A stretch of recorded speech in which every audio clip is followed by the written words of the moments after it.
Persia, a land of barren mountain and burning desert, a harsh land in which the climate is sparing in its bounties. An ancient land, which is the meeting point between East and West, between Russia and India, between Arabia and the Caspian Sea. Iranians call it Iran. Their soft and musical language, Persian. On the rim of the country's dead heart, the old enemy, sand, sand, sand.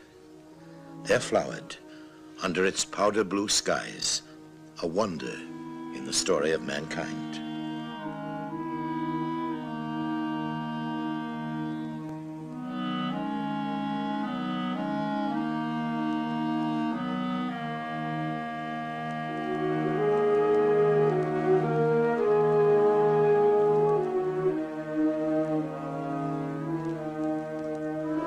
Beautiful women, in a land blessed to this day with beautiful women, inspired the miniature painter's brushes.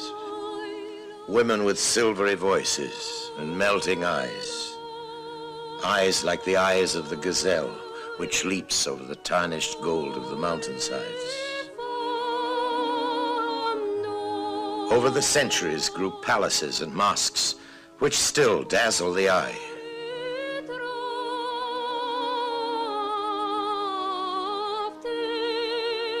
In Persian gardens scented with jasmine, the lotus flowers bloomed, and the nightingales serenaded lovers to their dreamlands. Persia was the inspiration of Omar Khayyam and the 1001 Nights.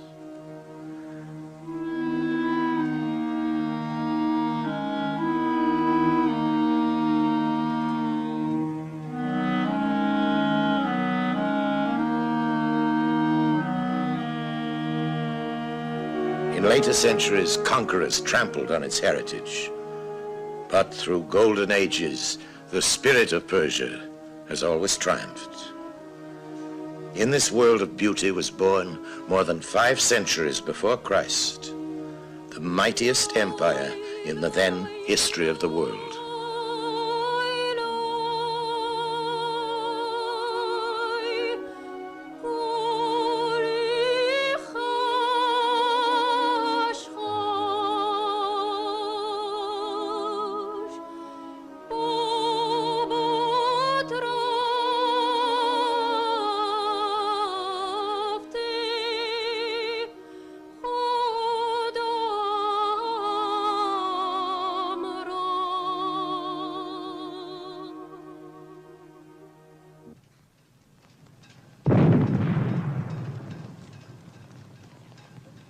The first capital was here, in Pasargad.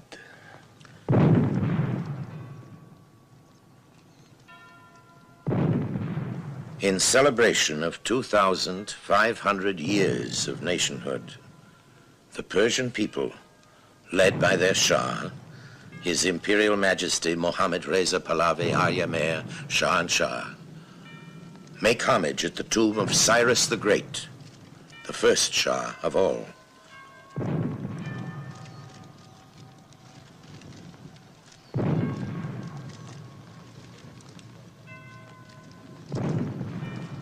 Cyrus, King of Kings, champion, long before Magna Carta, of human rights and liberties. Cyrus, the Lord's anointed of the prophet Isaiah in the Old Testament. Cyrus, the founder of Persian culture and the father of Iran, the land, 5 times the size of Great Britain, which this Shah rules today. In solemnly dedicating himself to the memory of his predecessor, the Shah was keeping a promise he had made 10 years earlier. As he left the tomb to join his empress and his 10-year-old son, the crown prince, he was filled with a sense of occasion. It had fallen to him, after a twilight in his nation's long history, to remind the world and his own people of Persian pride.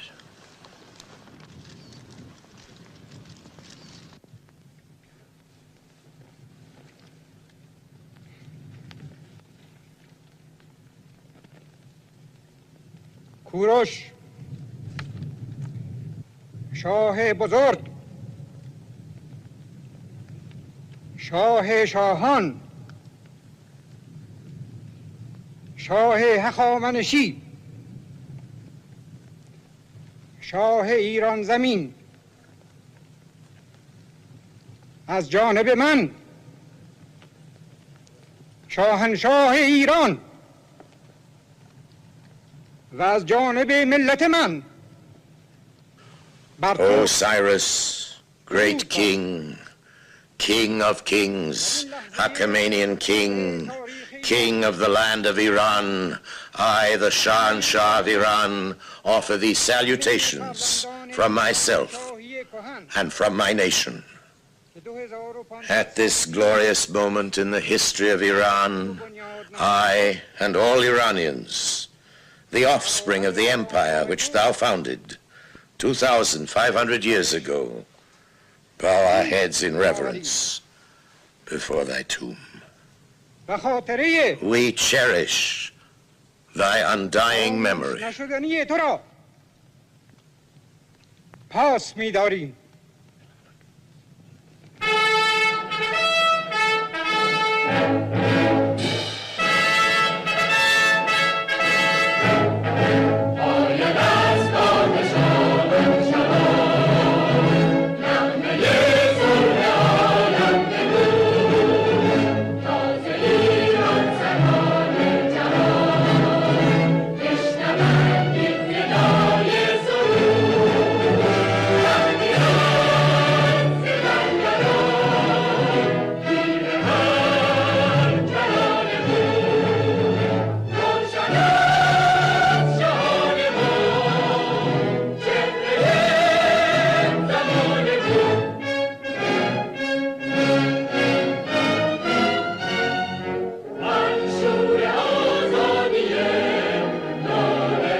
In the middle of October 1971, 62 heads of state, or their direct representatives, converged on the airport of the fairy tale city of Shiraz, set in the desert beside the Persian Gulf.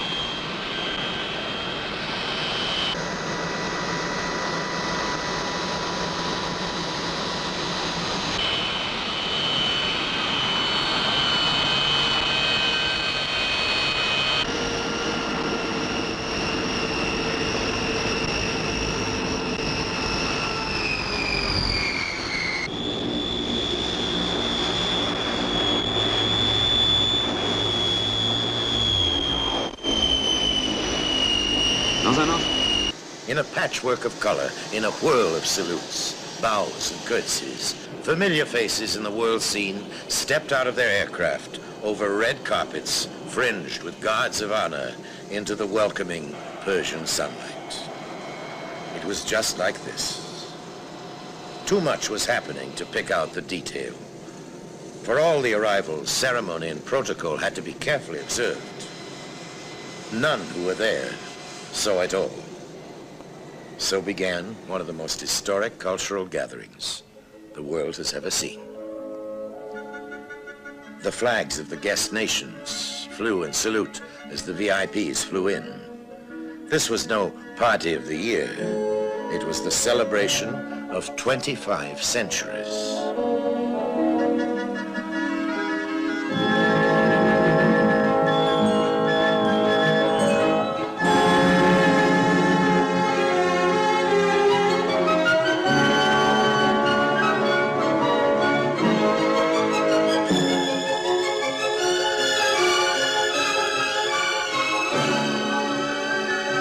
Throughout the day, escorted cars drove out through Shiraz into the desert towards the ruined palace of the great kings of antiquity, the historic birthplace of the Persian Empire.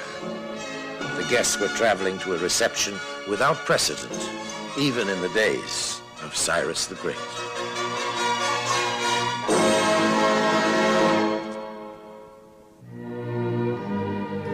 Their camp, if you can call it a camp, was shaped like a star with 5 wings branching out from the royal pavilion to represent the 5 continents. Each head of state had an apartment with a sitting room, 2 bedrooms and 2 bathrooms and a service room with an electric stove and ironing board for their entourage.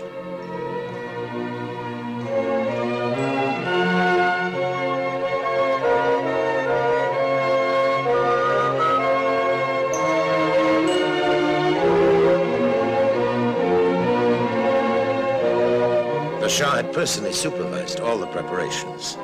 In sight of the ruins of the great palace of his predecessors, which had taken 187 years to build, the complex of new building was a major piece of construction, even for modern times. One day, it is thought that it might become a super hotel for wealthy tourists. The great hand weavers of Persian carpets had been using their uncanny skill to make portraits in silk of each of the distinguished guests. The portraits were to be hung in their sitting rooms. As the famous men and women matched their pictures with their presents, they were given an excited greeting. Persia was in gala mood.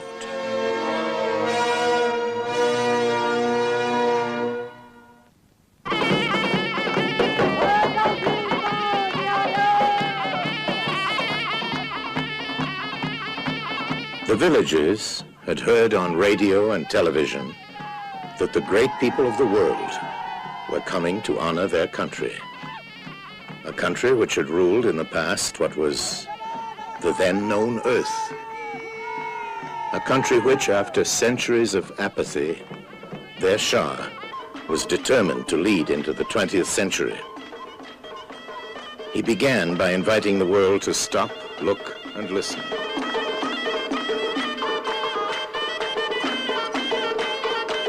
The modern world had half forgotten Persia's place on the map. The best beginning for the future was to sound the trumpets and recall the Persian people to the glories of their own past.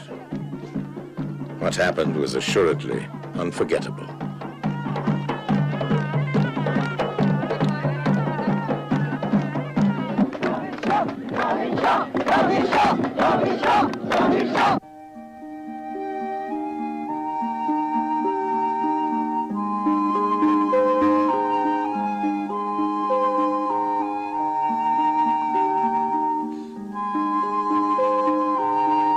Throughout the day and into the night, the Shah was in constant attendance on the newly arriving guests.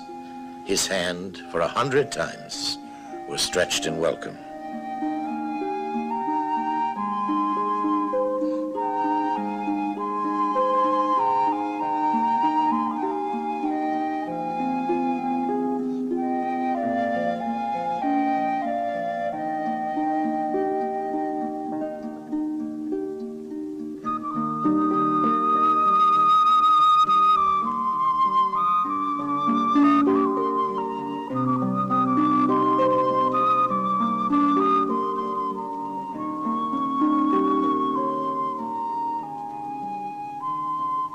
Looking at these scenes, a poker player might well reflect that here is that rare hand in cards, which is called a royal flush.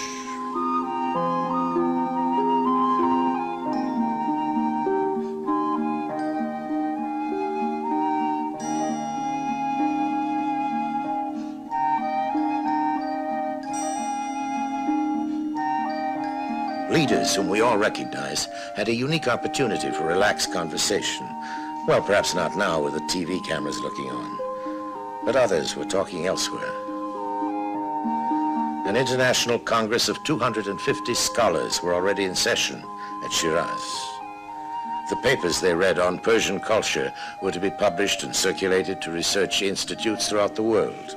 Such a brain's trust of Persian study had never been collected before.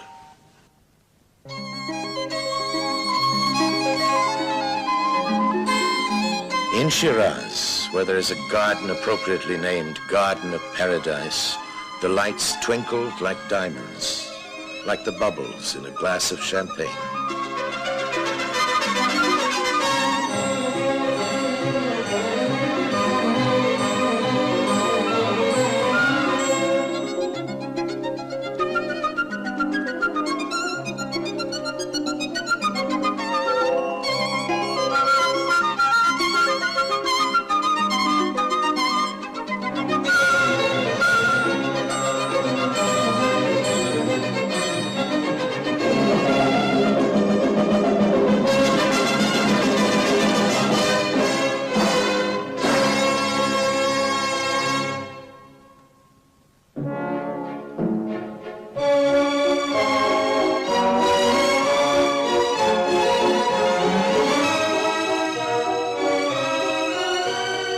It is not often that a state occasion like this has been shown to the world. Not often, if ever, that so many leaders of state have been gathered together simply to honor an anniversary in the history of a civilization. In the state reception room of the Royal Pavilion in Persepolis move people who influence the destiny of mankind. The order of precedence, the etiquette of who sits where and who leads who to dinner call for all the skills of diplomacy.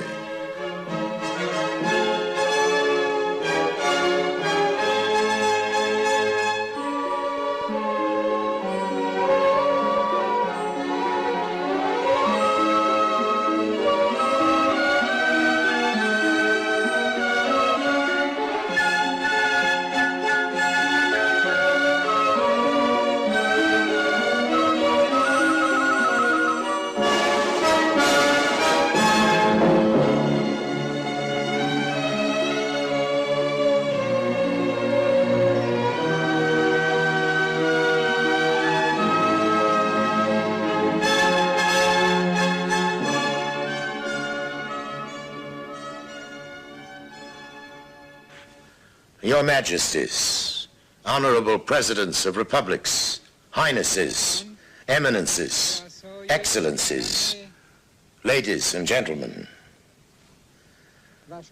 The Shah was proposing the toast of his guests. Look at some of them. In our gathering this evening, past history is linked with the realities of today.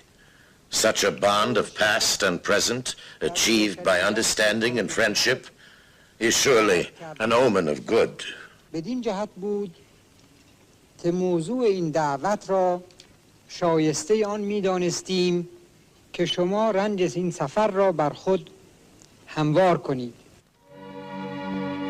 On the following evening, the guests moved out into the star-spangled Persian night toward Persepolis, the ruined palace of Cyrus's successor, Darius, and his son Xerxes. Alexander the Great, the conqueror who reduced it to a shell, is said to have needed 10,000 mules and 6,000 camels to remove the treasures which were housed in the precincts.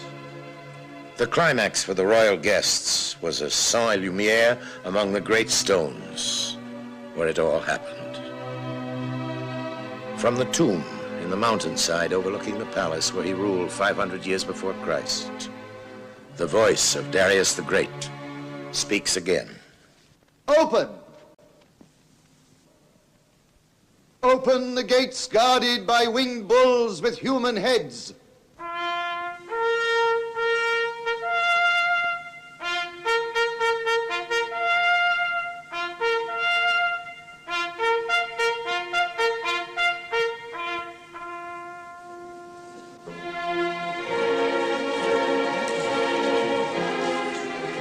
Now comes the procession of the ambassadors, their beards in ringlets, their hair curled. A long procession towards the stairways of stone and black marble, guarded by the lancers of our royal guard, the 10,000 immortals. The long train of the horsemen from the steppes and the Arab camel drivers moving toward the tall forest of stone columns that reach to the sky in a gesture of prayer. The Ionians and the Aeolians, living on land and sea, bring you their rams and amber chalices.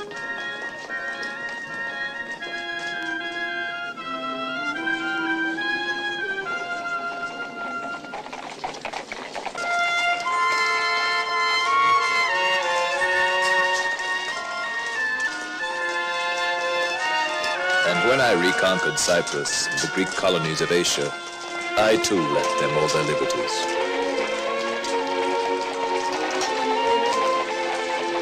Ahura Mazda has deigned, through the words of my mouth, to allow his image to cohabit with those of the Greek gods on coins.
Long ago, the ancient Persians invented the postal system with relays of horsemen bringing news from the distant outposts of empire. Today, in the company of his guests, in the long shadow of the ruins of Persepolis, messengers of good omen bring the Shah the greetings of his Senate in Tehran. در این روز بزرگ تاریخ ایران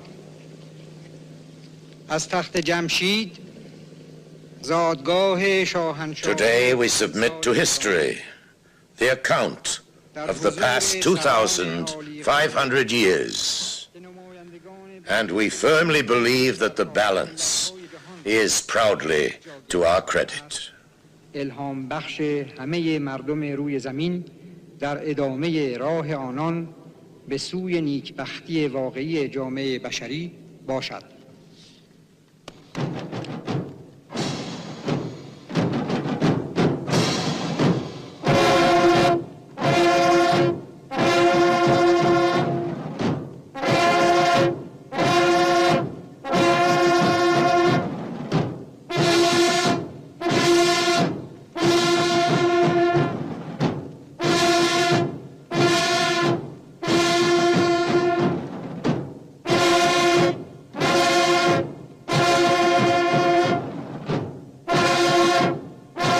Persia is on parade, a parade of the great warriors of Persian history, led by the prehistoric men in skins who were the first of all.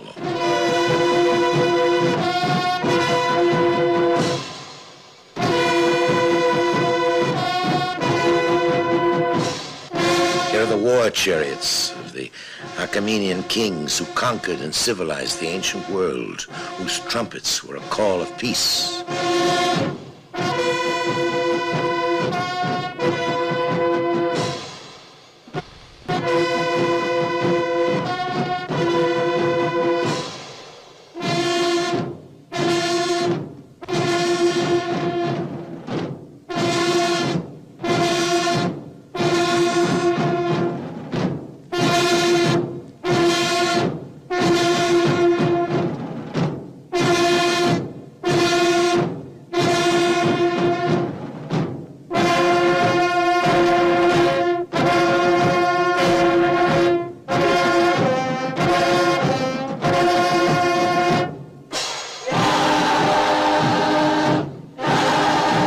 These were the Persian infantry with wicker shields, sons of Cyrus and Darius, who ruled so many peoples, but awarded them all the rights of free men.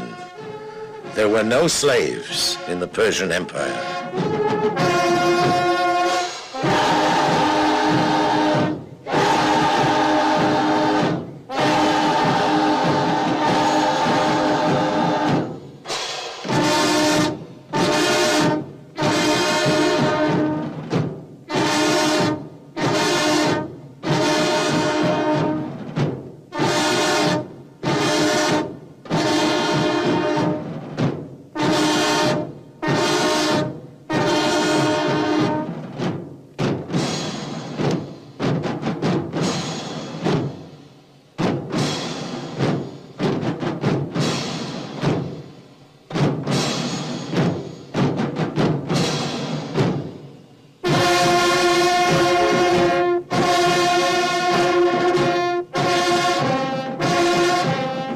For more than 10 years, archaeological experts studying the records which remain pieced together how the old warriors must have looked. No stirrups for the cavalry.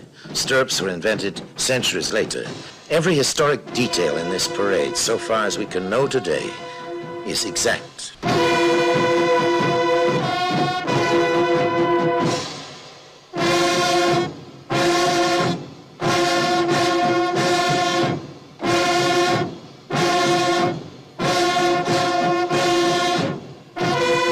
This wooden fortress, pulled by a span of oxen, was one of the first siege weapons.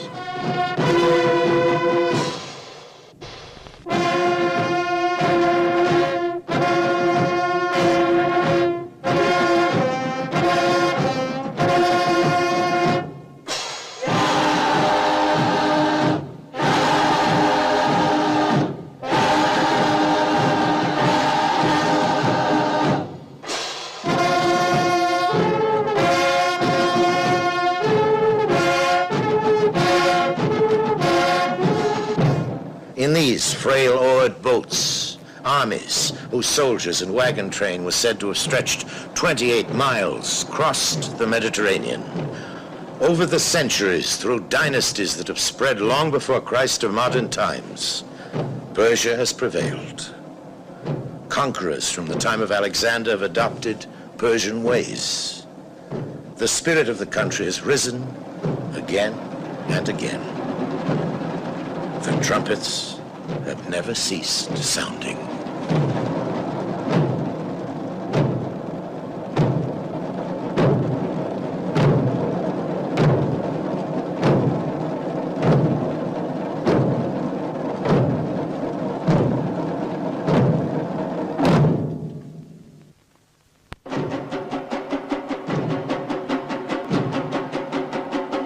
During the next 500 years, years in which the Great Wall of China was built, in which Hannibal crossed the Alps and Julius Caesar conquered Gaul, these were the Parthian soldiers of the Arsacid dynasty.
Sasanians, with their sugarloaf hats, which are still worn in Persia today, followed during the centuries when Muhammad founded Islam.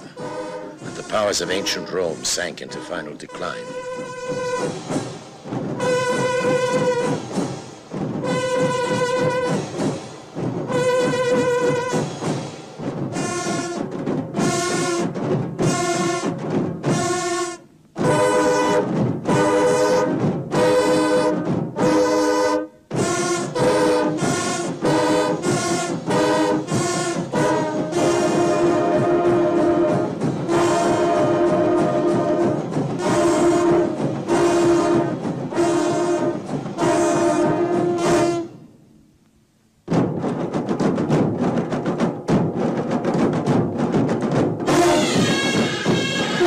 The Safavids ruled Persia in the age when Charlemagne was crowned the Holy Roman Emperor in 800 AD.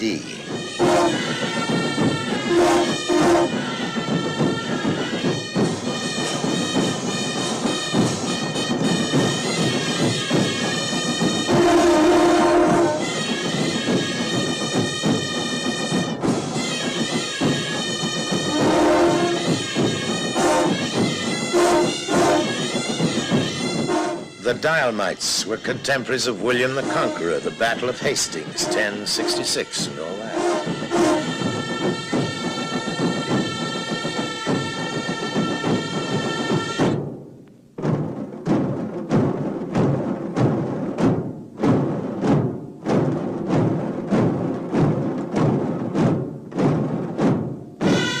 Columbus was discovering America when the Safavids were on the march.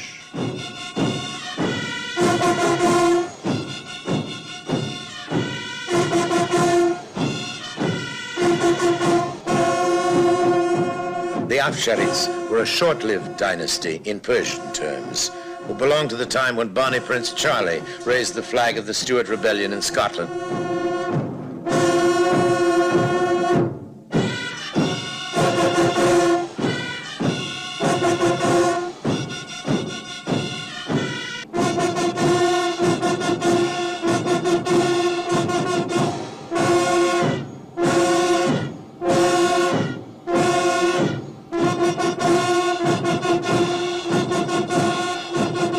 The Afsharids mounted muskets on swivels on their camels.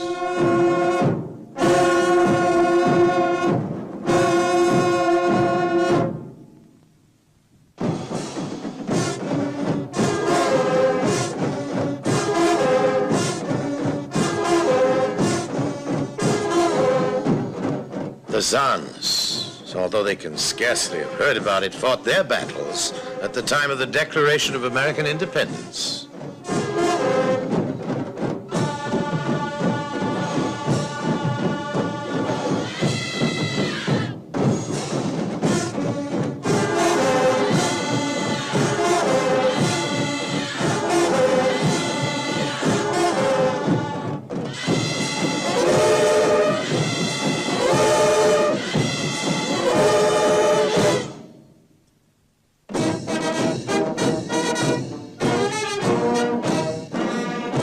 The style of their uniforms shows that the Qajas belonged to the Napoleonic era.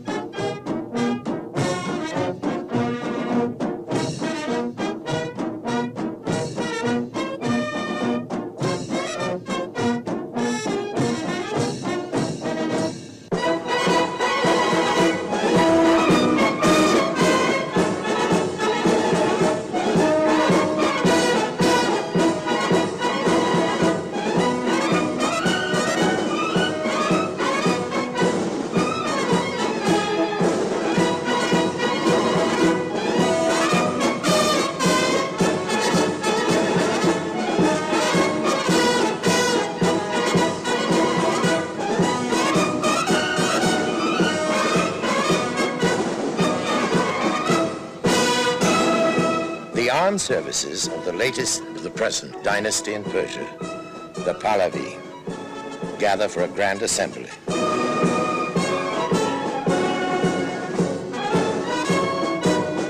The world is looking on.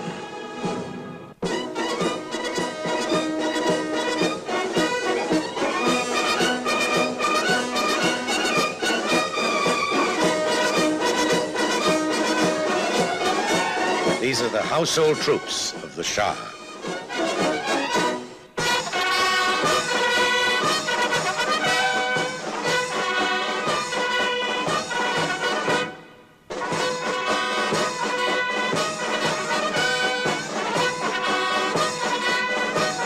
Here is the new army which the Shah has created to develop literacy, health, and international development. A peace army to fight poverty, hunger, and social injustice. A great international cause in which Persia wishes to play her part.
The fountains, which inspired the poets, philosophers, and thinkers of this old land centuries ago, whisper their watery music.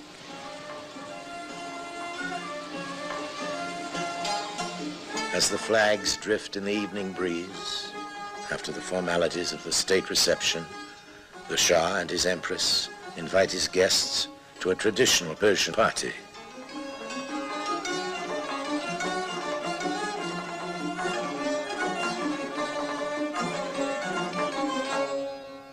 The way it works is that he doesn't sit down himself. Moving among his guests, he makes them all happy. The music and the food are traditional.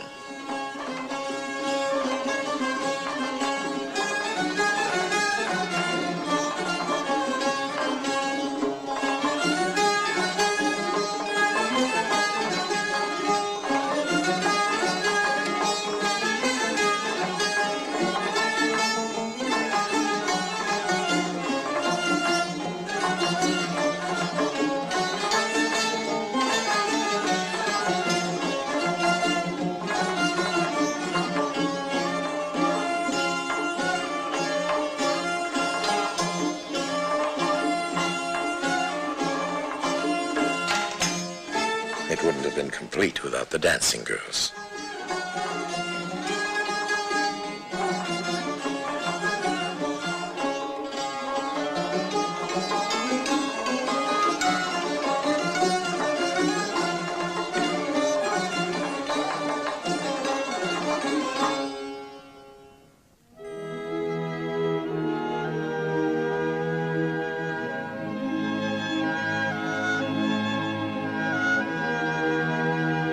It could have been the first occasion in most of the VIPs' lives that so many of them, who are normally whisked about in plush limousines, have crowded into coaches. But what coaches?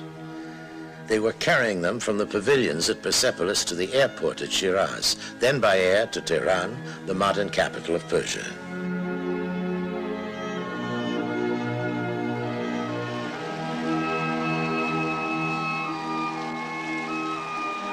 Just in case they were still hungry, confections were served on the way.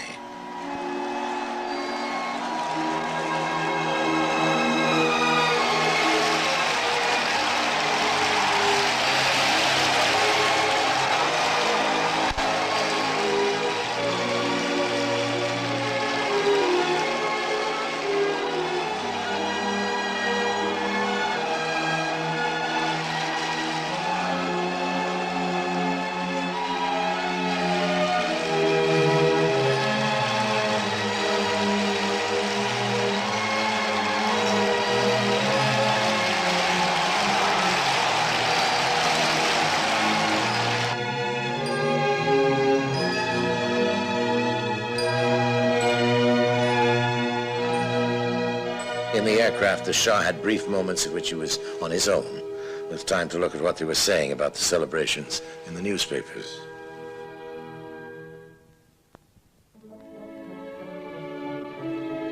From a headquarters in Persepolis, the press was tapping and typing comments to the world.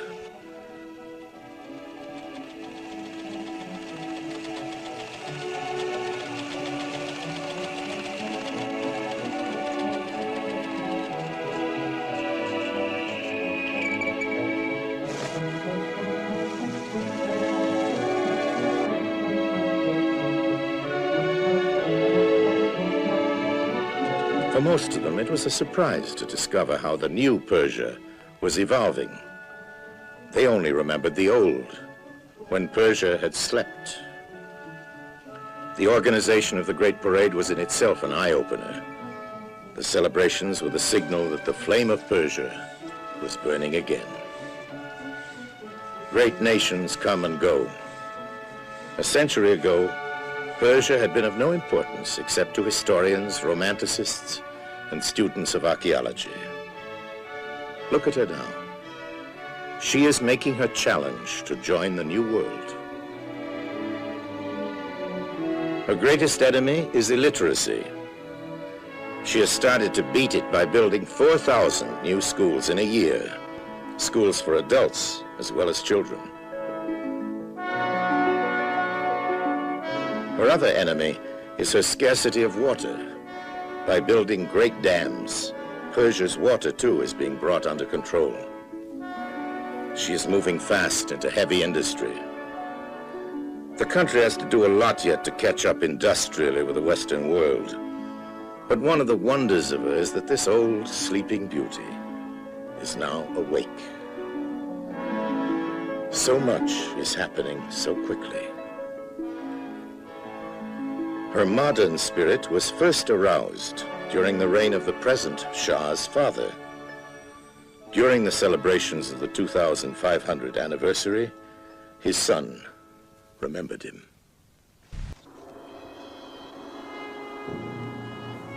In Tehran, the cavalcade of cars swept towards the mausoleum of Reza Shah the Great. His son wished to do honor to the memory of his father.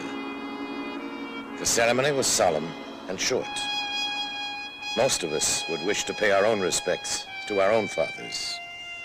His own had founded a new dynasty in Persia. The Persian people already call him Reza the Great.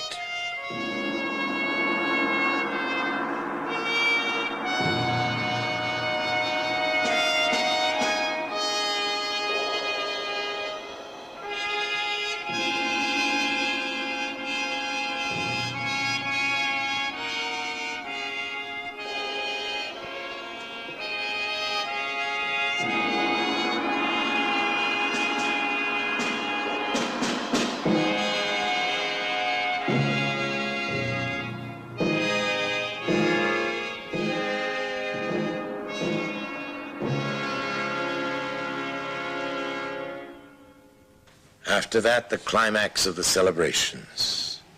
The first glimpse of the floodlit monument outside the airport of Tehran in honor of the present Shah. Below the monument is a museum of Persian art and a cinema. To open it? Well, what would you expect?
On the last day of the celebrations, there was a spectacular to mark the inauguration of a vast new sports stadium in Tehran designed to seat 100,000 people. As the Shah arrived, they seemed to be all there.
Swinging heavy clubs is a traditional sport.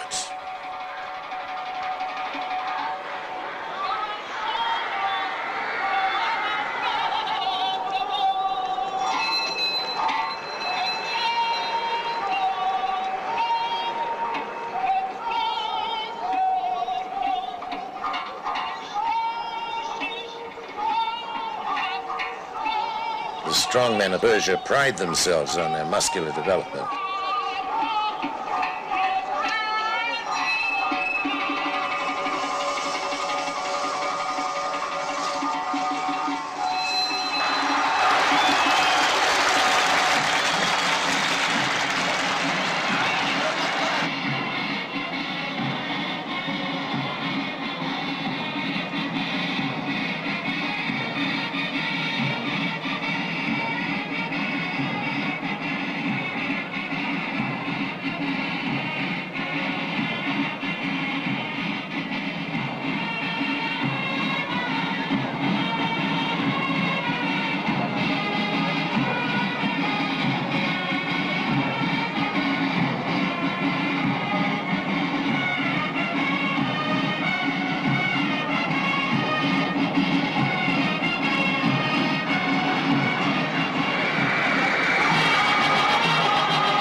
Notice that the soldiers are doing their arms drill without orders, to the music of the Viennese waltz.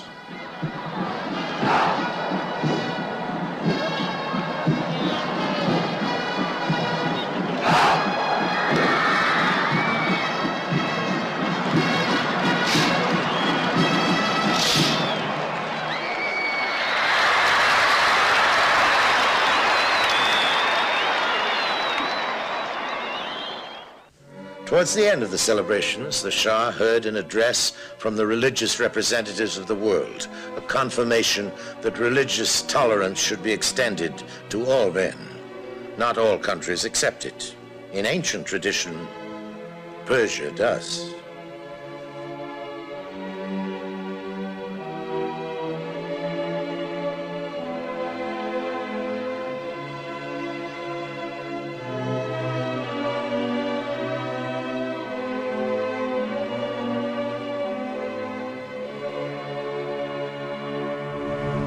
As the VIPs said their goodbyes, they left behind them, each in their own language and over their own famous names, a message of goodwill. In our world, we might call them bread and butter letters. In Persia's world, they remember the words of their great poet and thinker, Sadi, who 700 years ago wrote, "If ambitious of a great name, make a practice of munificence, for the crop will not shoot till thou shalt sow the seed."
Tehran, the new monument is likely to become as familiar as London's Big Ben, the Eiffel Tower of Paris, and New York's Statue of Liberty. Symbole des grandes fêtes de l'Iran, ce cylindre en argile cuite de Cyrus proclame que c'est ici que pour la première fois les droits de l'homme devinrent loi.